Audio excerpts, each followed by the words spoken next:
So mga kakolab, ngayon ituturo ko naman sa inyo kung paano magpalit ng password ng modem natin na FiberHome HG6245D. Okay, so pasok lang tayo dito sa ating browser at i-type ang 192.168.1.1.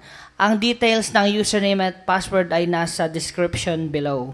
So sa username, i-type lang natin ang user at sa password ay agerafiver8988. Then login. Punta lang po tayo dito sa network. Then para sa 2.4 GHz, ito punta lang tayo dito sa may advance. Makikita nyo ito yung ating SSID name at ito yung kanyang password. Since dual band po ito, ang babaguhin natin dito ay password. Dapat same rin dito siya sa 5G advance na password. Kung isang name lang po ang inyong gagamitin para auto-negotiate po siya.